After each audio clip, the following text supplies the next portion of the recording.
আসসালামু আলাইকুম সবাইকে। হৃদিতা গল্পের 7 নম্বর পার্ট। তো বেশি কথা না বলে চলুন গল্প শুরু করা যাক। হঠাৎ পরিচিত কণ্ঠে কেউ যেন আমার নাম ধরে ডেকে উঠল। নিউজ ফিড দেখা বাদ দিয়ে তার দিকে তাকাতেই আমার চোখ যেন কপালে উঠে গেল। আজ 1 মাস পর আরোহীর সঙ্গে কলেজে এভাবে দেখা হবে সেটা কখনোই আশা করিনি। নিশ্চয়ই এই কলেজেই পড়ে। ধুর, ও পড়লেই কি না পড়লেই কি, ওর সঙ্গে কথা না বলাই ভালো। এসব ভেবে চলে আসতে যাব এমন সময় আরোহী আমার সামনে এসে বলতে লাগলো, কেমন আছেন? আমি আরোহীর কথাতে কোনো রেসপন্স না করে চলে আসতে যাব তো আমার পথ আটকিয়ে আরোহী বলে উঠল, সেদিন আপনার চলে যাওয়ার কথা শুনে কেন জানি নিজের চোখে জল আটকাতে পারিনি। নিজেকে অনেক অপরাধী বলে মনে হয়েছে। আমার জন্মদিনে আপনার সঙ্গে মিসবিহেভ না করলে হয়তো আমাদের বাসা থেকে এভাবে নিশ্চয়ই আসতেন না। আমি বললাম, আমাকে তাড়ানোর জন্যই তো উঠে পড়ে লেগেছিলেন, এখন আপনাদের বাসা ছেড়ে চলে আসছি, এতে তো খারাপ লাগার কোনো কথা না। আরোহী বলল, আমার একটা ভুল ধারণার জন্য আপনার সঙ্গে মিসবিহেভ করেছি, সেই ভুলটি এখন বুঝতে পেরেছি। আমি নিশ্চুপ হয়ে দাঁড়িয়ে রইলাম। আরোহী বলল, আপনি চাইলে আবার আমাদের বাসায় থাকতে পারেন, আমার কোনো সমস্যা নাই। এবার আমি কথা দিচ্ছি আপনার সঙ্গে আর কোনো মিসবিহেভ করব না। আমি বললাম, আপনি পারেনও বটে। আপনার কি মনে হয় এই মিষ্টি মাখার কথা বলেই আমি আপনার ওখানে চলে যাব? কখনোই না। আপনাকে বলেছিলাম না, আপনি শুধু দেখতেই সুন্দর, কিন্তু আপনার এই চেহারার মতো যদি আচার ব্যবহারটা ভালো হতো তাহলে হয়তো আপনার প্রতি একটা ভালো লাগা কাজ করতো, কিন্তু আপনি তো এরকম না, তার উল্টো। আরোহী আনমনে বলে উঠলো, আপনি চাইলে সবকিছু বদলে ফেলবো। আমি বললাম, আমি চাইলে বদলাবেন মানে? আরোহী আমার কথার উত্তর না দিয়ে বলল, আমরা কি সবকিছু ভুলে বন্ধুত্বের সম্পর্ক বানাতে পারি না? আমি বললাম না। আরোহী বলল, কেন? আমি বললাম, আমি আমার একাকিত্ব জীবনেই ভালো আছি, এখানে কারো বন্ধুত্বের দরকার নেই। আরোহী বলল, আমার উপর রেগে এসব বলছেন তাই না? তাছাড়া কলেজের সব ছেলেরাই কিন্তু আমার সঙ্গে বন্ধু করতে চাই, কিন্তু তাদের সঙ্গে আমি বন্ধুত্ব করি না। আচ্ছা ঠিক আছে, আমি আগে আপনার সঙ্গে যা অন্যায় করেছি সেটার জন্য ক্ষমা চেয়ে নিচ্ছি। এতদিন আপনার সঙ্গে যা মিসবিহেভ করেছি তার জন্য আমি সত্যি অনেক লজ্জিত এবং অনুতপ্ত। প্লিজ আমাকে আপনার বন্ধু হিসেবে গ্রহণ করে নিন আর আমাকে ক্ষমা করে দিন প্লিজ। আরোহী দুহাত জোর করে মিষ্টি মুখে কথাগুলো বলল। আমি আরোহীর কথা শুনে নিশ্চুপ হয়ে দাঁড়িয়ে রইলাম। আরোহী আবার বলল, আমাকে ক্ষমা করবেন না তাই তো? অনেকের কাছেই শুনেছি ক্ষমা করে দেওয়াও কিন্তু একটা মহৎ কাজ, আপনি কি এই মহৎ কাজটি করবেন না? আরোহীকে যতই দেখছি ততই অবাক হচ্ছি। এই মেয়েটি এক এক সময় এক এক রূপ ধারণ করে দেখছি। আগে যখন তাদের বাসায় থাকতাম তখন তো অকারণে মিসবিহেভ করতো, আর এখন এসব মিষ্টি মাখা কথা বলে আমাকে কেন জানি নিমিষেই গলিয়ে ফেলছে। আনমনে এসব ভাবতেই আরোহী বলে উঠলো, আমাকে কি মাফ করা যায় না? আমি নিশ্চুপ হয়ে দাঁড়িয়ে রইলাম। আরোহী বলল, কি হলো বলেন? আমি বললাম, আচ্ছা ঠিক আছে, ভেবে দেখবো। এই বলে বাসায় চলে আসলাম। বাসায় এসে শুধু আরোহীর কথা বারবার মাথায় ঘুরপাক খাচ্ছে। আগে তো আমাকে সহ্য করতেই পারতো না, আর এখন তাদের বাসা ছেড়ে চলে আসাতে এতেই তিতা মিষ্টি লাগতে শুরু করেছে দেখছি। রাতে এসব চিন্তা ভাবনা করে কখন যে ঘুমিয়ে পড়েছি খেয়ালই নেই। মাঝরাতে স্বপ্নের ঘুরে দেখতে লাগলাম কাকিমাকে সাদা কাফনে খাটে করে কেউ যেন নিয়ে যাচ্ছে। আমি পিছন দিক থেকে তাদেরকে দেখে কান্নায় ভেঙে পড়ে বারণ করে বলছি, আমার কাকিমাকে তোমরা কোথায় নিয়ে যাচ্ছ? আমি থাকতে কাকিমাকে কোথাও নিয়ে যেতে দিব না। কেউ আমার কথা কানেই নিচ্ছে না। তারপর কোনো উপায় না পেয়ে জোরে কাকিমা বলে চিৎকার মারতেই ঘুম ভেঙে গেল। আমার রুমমেট জয় পাশে এসে বলতে লাগলো, ভাই আপনি ঘুমের মাঝে কাকিমা বলে হঠাৎ চিৎকার দিলেন, নিশ্চয়ই কোনো দুঃস্বপ্ন দেখেছেন। আমি বললাম, ভাই পানি হবে একটু? বলা মাত্রই সামনে এক গ্লাস পানি নিয়ে এলো। তারপর পানিটুকু খেয়ে জয়কে বললাম, হ্যাঁ ভাই, অনেক বড় একটা দুঃস্বপ্ন দেখেছি। আসলে এই পৃথিবীতে আমার আপনজন বলতে আমার কাকা কাকিমা, তারাই আমাকে আদর যত্নে বড় করেছেন। আজ প্রায় 1 বছর হয়ে গেল তাদের সঙ্গে আমার কোনো যোগাযোগ নেই। জয় বলল, তাদেরকে ছেড়ে ঢাকা শহরে পড়ে আছেন কেন? আমি বললাম, সে এক লম্বা কাহিনী। জয় বলল, বলেন না ভাই, কি কাহিনী? আমি বললাম, এখন না ভাই, আরেকদিন সময় নিয়ে বলবো নে। তারপর জয় বলল, আচ্ছা ঠিক আছে ভাই, আমি অবশ্যই আপনার গল্পটা শুনবো।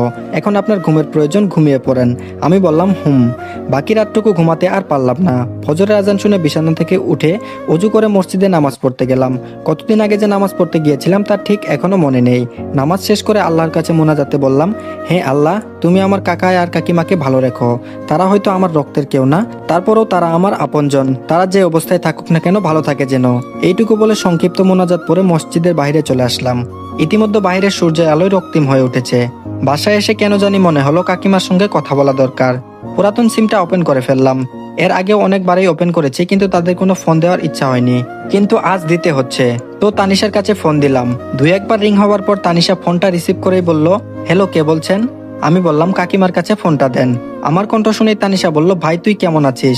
কতদিন ধরে তোর নাম্বারে কল দিয়েছি তার কোনো হিসাব নেই, কিন্তু প্রতিবারই ফোন বন্ধ দেখাই। ফোনটা কেন বন্ধ করে রেখেছিস বলতো? তানিশা একসঙ্গে অনেকগুলো কথা বলে উঠল। তারপর তানিশার কথার উত্তরে বললাম, আপনার সঙ্গে কথা বলার কোনো ইচ্ছা আমার নেই। এখন যদি কাকিমার কাছে ফোনটা না দেন তো কথা না বাড়িয়ে লাভ নেই, ফোনটা রাখছি। কিছুটা রেগেই কথাগুলো বললাম।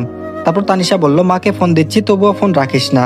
কাকিমার হাতে ফোন দিবার পর কাকিমা কান্না করে বলে উঠল, বাবা কেমন আছিস? আমি বললাম, আলহামদুলিল্লাহ ভালোই, তোমরা কেমন আছো? কাকিমা বলল, তুই কি আমাদের ভালো রেখেছিস? আমি নিশ্চুপ হয়ে রইলাম। কাকিমা আবার বলল, বাবা অনেকদিন তো বাইরে থাকলি, এবার চলে আয় না বাপ, তোকে ছাড়া বাড়িটা কেমন শূন্যতায় ভরে গেছে। কাকিমার কথা শুনে আমি কোনো জবাব না দিয়ে নিশ্চুপ হয়ে রইলাম। কাকিমা বলল, তোকে খুঁজতে তোর কাকাই ঢাকা পর্যন্ত খুঁজে আসছে, কিন্তু তোর কোনো সন্ধান ও পাইনি। কোথায় আছিস আর কি করছিস কিছুই জানতে পারিনি। বাবা আমাকে বল না তুই কোথায় আছিস। আমি বললাম, সরি কাকিমা, সম্ভব না। ছোট থেকেই তোমাদেরকে অনেক বিরক্ত করে আসছি, তাই এখন ভাবছি বাকি জীবনে একাকিত্বই কাটিয়ে দিব। তাছাড়া আমার তো কোনো অধিকার নেই তোমাদের ওখানে থাকবো। হাজার হোক আমি তো তোমাদের রক্তের কেউ না। আমার কথাটা শোনা মাত্রই কাকিমা কান্নায় ভেঙে পড়লো। তারপর বলল, তোকে ছোট থেকে বড় করেছি এসব শোনার জন্য? আমি জানি তোর একটু জিদ বেশি, এর জন্য কি তুই আমাদের ছেড়ে সারা জীবন কাটিয়ে দিতে পারবি? তুই হয়তো আমাদের ছাড়া ভালো আছিস, কিন্তু আমরা তোকে ছাড়া ভালো নেই, সেটা বুঝিস না? কাকিমার কথা শুনে আমি আবারও চুপ করে থাকলাম। কাকিমা আবার বলল, বাবা তুই আর জিদ করে বাহিরে থাকিস না, তোকে ছাড়া সত্যি আমরা ভালো নেই। এভাবেই কাকিমার সঙ্গে ফোনে কথা বললাম। পরিশেষে বললাম, কাকিমা ভালো থেকো আর নিজের যত্ন নিও, রাখছি। এটুকু বলেই কাকিমা বলল, তানিশা তোর সঙ্গে কথা বলতে যাচ্ছে, কথা বল। কাকিমা এই বলে তানিশার হাতে ফোনটা দিল। তানিশা হ্যালো বলা মাত্রই ওপাশ থেকে লাইন কেটে দিল। তানিশা মন খারাপ করে তার মাকে বলতে লাগলো, মা ও আমার সঙ্গে কথা না বলেই ফোন কেটে দিল। আজ প্রায় 1 বছর পর ফোন দিল, অথচ আমার সঙ্গে কথাই বলল না। কাকিমা বলল, থাক মা, মন খারাপ করিস না। তুই বোন হয়ে ওকে অনেক বাজে কথা বলেছিস দেখেও ও তোর উপর অভিমান করে আছে, আজও কথা বলল না এজন্যই। ইতিমধ্যে তানিশা কান্না শুরু করে ফেলেছে। তানিশার কান্না দেখে তার মা সান্ত্বনা দিতে দিতে বলল, আবার যখন ফোন দিব তখন রনিকে বুঝিয়ে বলবো যেন তোর সঙ্গে কথা বলে। পাগলি মেয়ে, ভাইয়ের জন্য যখন এতই খারাপ লাগছে তো সেদিন কেন ঝগড়া করতে গেলি? তানিশা কান্না করে বলল, মা আমার ভুল হয়েছে, এবার ফিরে আসলে কখনো ওর সঙ্গে আর ঝগড়া করব না। অপরদিকে আমি মনে মনে ভাবতে লাগলাম, তানিশার সঙ্গে একটু কথা বললে হয়তো ভালো হতো। পাগলিটা নিশ্চয়ই আমার আচরণে কষ্ট পেয়েছে, পেলেই বা কি, বেঁচে থাকলে ওর সঙ্গে কথাই বলবো না। আজও তার বলা বাজে কথাগুলো আমার কানে ভাসে। এসব ভাবছি, এর মধ্যে মেসেজের শব্দে ধ্যান ভেঙে গেল। তারপর মেসেজটি ওপেন করে পড়তে লাগলাম। কেমন আছো তুমি? নিশ্চয়ই ভালো নেই, পরিবার ছাড়া কজনেই বা ভালো থাকতে পারে। সেদিক থেকে তুমিও ভালো নেই সেটা আমি জানি। তোমার 2 বছরের ভালোবাসাটা আমি বুঝতে পারিনি। কি করব বলো?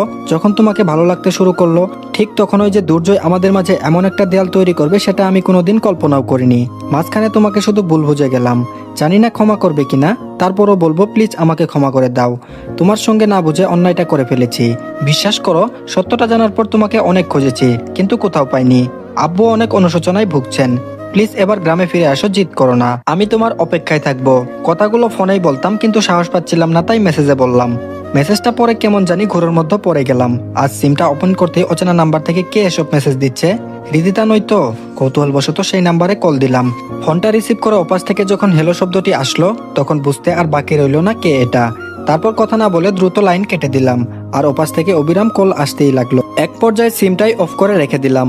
এখন হয়তো হৃদিতার সামনে সত্যটা প্রকাশ হয়েছে, এর জন্য আমাকে খুঁজছে তার ভুলের ক্ষমা চাওয়ার জন্য। কিন্তু আমি তো তাকে ক্ষমা করব না। গ্রামবাসীর সামনে আমাকে অনেক অপমান অপদস্থ করেছে, আর সেটা এত তাড়াতাড়ি কিভাবে বলি? একটা সময় হৃদিতাকে অনেক ভালোবাসতাম, ওকে নিয়ে স্বপ্নও ছিল, কিন্তু বর্তমানে হৃদিতার প্রতি একটু অনুভূতি জেগে নেই। সবগুলোকে মেরে ফেলেছি। যে কিনা অল্পতেই ভুল বুঝে, সত্য মিথ্যা বাছাই না করেই ভুল বুঝে।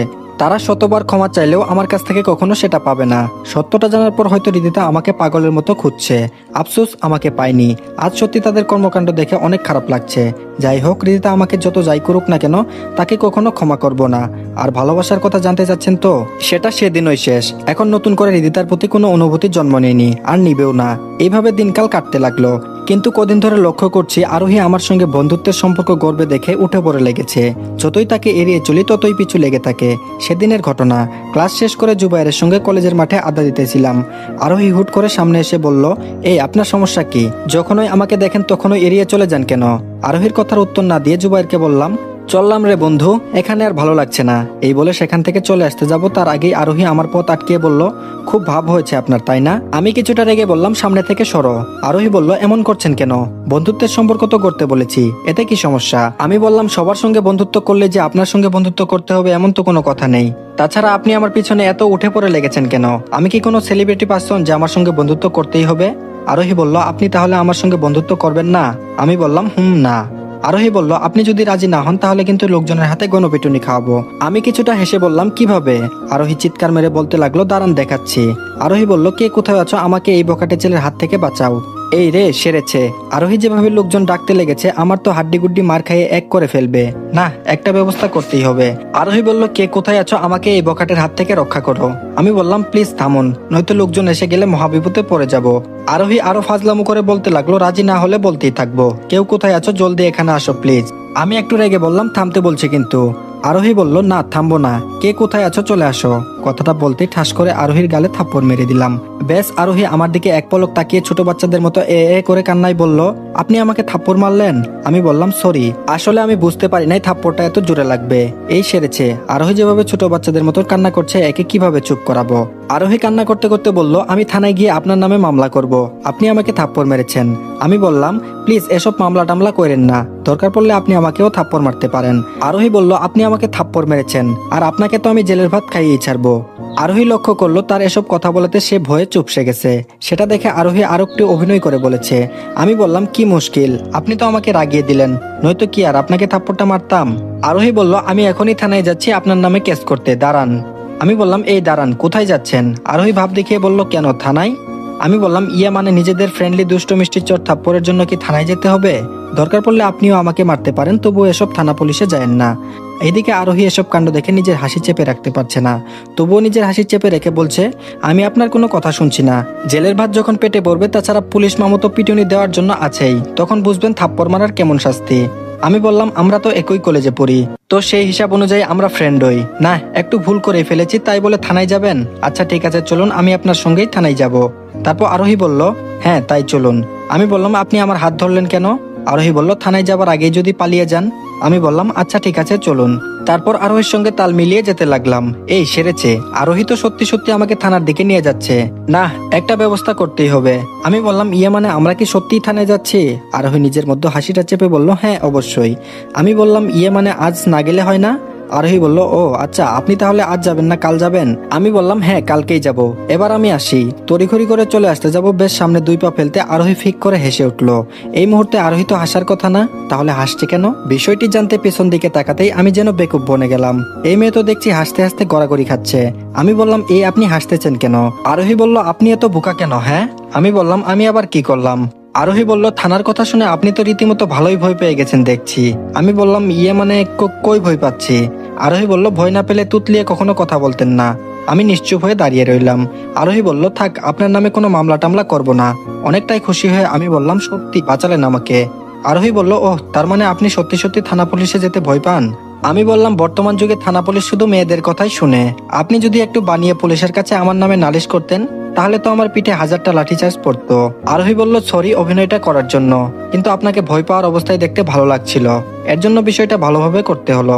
আমি বললাম, আপনি ভালোই অভিনয় করতে পারেন। আমি তো সত্যি সত্যি ভেবে নিয়েছিলাম। আরোহীর সঙ্গে এইভাবে বন্ধুত্বটা হয়ে যায়। আপনি থেকে তুই সম্পর্কে রূপান্তরিত হলো। প্রথম আরোহী যে খারাপ আচরণ করত, এ দেখে ভেবেই নিয়েছিলাম ও হয়তো ভালো আচরণ করতেই জানে না। যখন বন্ধুত্বের সম্পর্ক হলো, তখন বুঝতে পারলাম তার মাঝে ভালো রূপটাও আছে। আরোহীর সঙ্গে বন্ধুত্ব হয়ে একদিক থেকে ভালোই হয়েছে, কথা বলার মতো একটা মানুষ হয়েছে। আরোহী একদিন জিজ্ঞেস করলো, গ্রাম থেকে ঢাকা শহরে কেন আসছি? আরোহী বলল, আচ্ছা তুই হুট করে ঢাকায় আসলি কেন? আমি বললাম, এতদিনে এটা জিজ্ঞেস করছিস? আরোহী বলল, হ্যাঁ, এখন বল কেন ঢাকায় এসেছিস? আমি বললাম, শুন তাহলে, আজ থেকে 1 বছর আগের ঘটনা। শুরু থেকে সবটা আরোহীকে বলে ফেললাম। সবটা শোনার পর আরোহী বলল, তোর জীবনে এত বড় একটা গল্প লুকিয়ে আছে, কখনো আমাকে তো একবার এগুলো বলিসনি। আমি বললাম, অতীতের ঘটনাগুলো স্মরণ করলে খারাপ লাগা কাজ করে, খুব কষ্ট হয়। আগের কথাগুলো ভাবলে এর জন্য ঘটনাটি চেপে রাখতে চেয়েছিলাম, কিন্তু সেটা বারবার সামনেই চলে আসে। কথাগুলো বলতেই চোখে পানি জমে গেল। আরোহী এ দেখে বলল, সরি রে, অতীতের কথাগুলো জানতে চেয়ে তোর কষ্টটা বাড়িয়ে দিলাম। আমি বললাম, সমস্যা নাই। আরোহী বলল, আচ্ছা চল রেস্টুরেন্ট থেকে কিছু খেয়ে আসি। তারপর রেস্টুরেন্টে গিয়ে বসতেই পিছন দিক থেকে এক বৃদ্ধ লোক বলে উঠলো, বাবা কেমন আছো? বৃদ্ধ লোকটিকে দেখে রীতিমতো অবাক হয়ে তাকিয়ে আছি। কে উনি?